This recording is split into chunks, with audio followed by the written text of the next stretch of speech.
everyone, welcome back to my channel, or welcome to my channel if you are new. Hi, hello, my name is Yil, and I am doing something a little bit different on my channel, starting a new series on my channel. It's called Medical Munchie Mondays.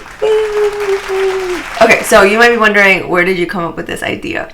So, I really like reading medical literature, and I really like baking, so I'm like, hey, why not? Let's combine the two. So here we are. It's definitely going to be interesting. While I have finished medical school, I've written a lot of papers, contributed to a lot of research, I'm not really what you would say a professional baker, so this whole process should be very interesting. So this could turn out to be a huge success, or it could be an epic failure. Either way, if you like medicine, if you like baking, and if you like people just generally making a fool out of themselves on the internet, stay tuned and subscribe to my channel. Anywho, let's get into it. So, as of filming, it's Halloween. So, hence this. When you might see it, Halloween might be over, but we're still in the Halloween spirit. So, what we're going to be doing is we're going to be making pumpkin cheesecake. And this is a recipe that I didn't make on my own. It's by Preppy Kitchen, and I'm going to link the recipe in the description box below. What we're going to do is we're going to try to make this. I've already preset all the ingredients, so I have everything already ready to go. So if you notice me looking at my notes, it's because I'm looking at the recipe. So just a heads up there, I'm not ignoring you, but yeah, let's get started. So the article that I'm going to be talking about while baking this pumpkin cheesecake is Seropositive Prevalence of Antibodies against SARS-CoV2, aka coronavirus, in Wuhan, China. And this was published as a research letter to the JAMA Network. If you're interested in the article, I will also link that in the description box below, so please go check it out. JAMA has some great articles, as I'm sure that you know, so it'll be fun to get started on this. Alright, let's go. So the first thing we're going to do is we're making the crust. Okay, so I've already put in all the stuff that needs to go in for it. Just look at the description box below how to use it. So let's get started. So when we're talking about this article, I think it's important to have at least a brief little introduction as to what's going on. We need to go over a little bit of introduction. As I'm sure that many people know, that there's a large number of individuals that have coronavirus, right? But the thing is that majority of the people really present only with mild or moderate symptoms. So the reported numbers of coronavirus, as we can imagine, don't really reflect the true number of what's actually going on, right?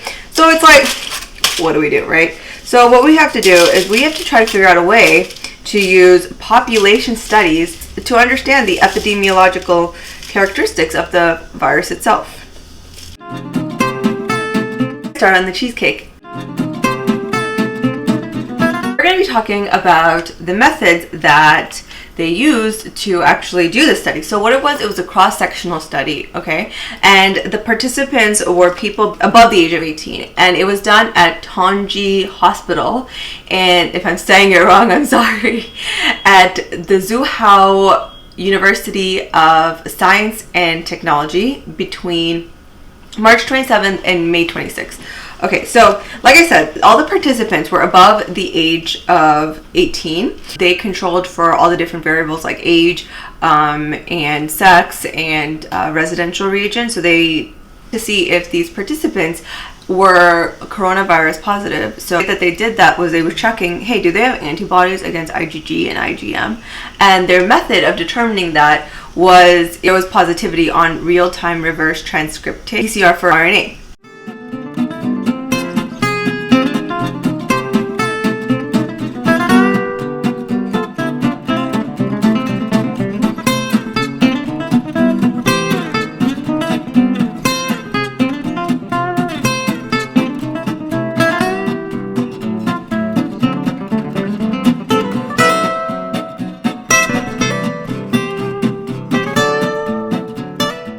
results were that the total number of participants was 35,040 individuals, and of these, 49.3% were men, and 50.7% of these participants were women. So it was pretty interesting to see that the seropositivity for IgM antibodies was 0.0%, and for both IgM and IgG was 0.7%, and for IgG antibodies only, it was 3.2%. Very few individuals actually, okay, so that's a timer for the crest is done. Okay, so they actually found that there was very few people, like 0.04% of the people, that actually did have detectable SARS-CoV virus, but they tested negative during their quarantine period, and none of their close contacts actually had a positive coronavirus test. So that was pretty interesting.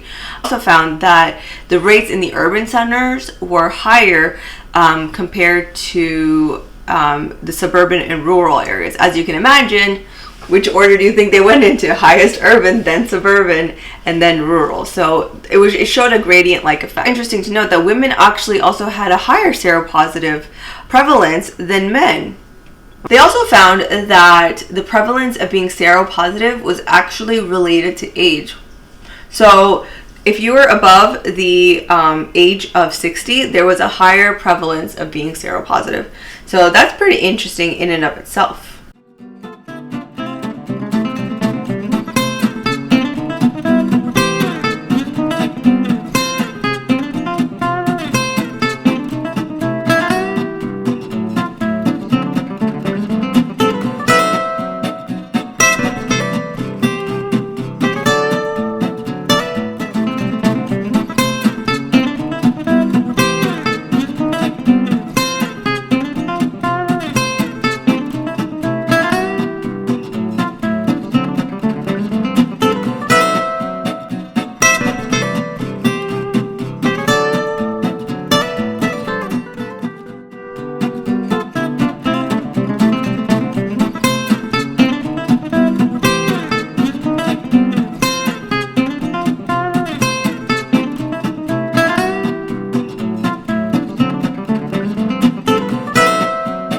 What they were talking about in the discussion was that it was interesting that most people actually tested positive for IgG for SARS-CoV2. So that kind of indicates that you're looking at a prior infection.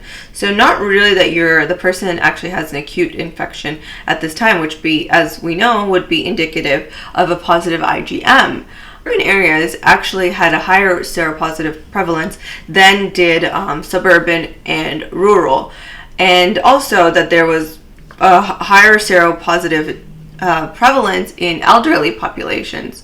So it's possible that the reason that you have a higher seropositive prevalence in elderly patients because they have a larger number of comorbid conditions, which may also facilitate the SARS-CoV2 infection. So that could be why more research is likely necessary, but based on what we know, that does seem to make sense as to why those results are what they are. I think the thing is that we have to be mindful. The authors of this study did mention that there was some limitations associated with this study. Overall, you could say that the sample size was large, so that's definitely good for sure. The thing is that in this study, if you look at the table and the bar graph that I showed earlier, it's also going to be linked below so you can take a look at it. There actually weren't that many patients that were above the age of 60. So while the overall data sample was large, it could be argued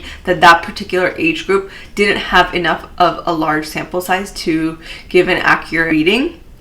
Also, it is also possible that the antibodies for SARS-CoV-2 could wane over time. Also, the other thing is that, the part where they noticed that there was a lot more people who were seropositive in urban areas, these urban areas were ones where they had higher rates of infection, so that could also be confounding the result. So we have to also be mindful of that.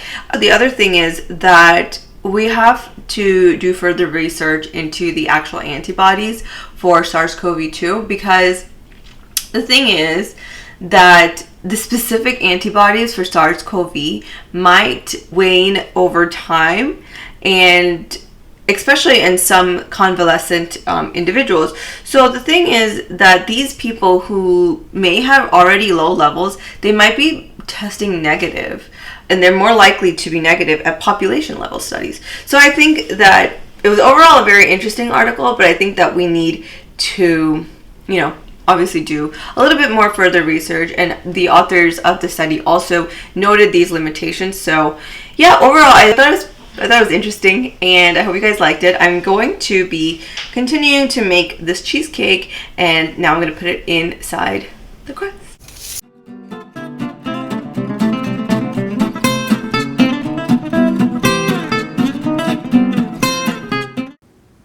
So this is the final result. I kind of messed up like that part over there a little bit, but overall, I'm excited to try it out. Yeah, there was a lot of extra batter, so I made like another one. I think this one looks a little bit better than this one, but whatever. It was my first time. Thanks for sharing this experience with me. And yeah, I hope it tastes good.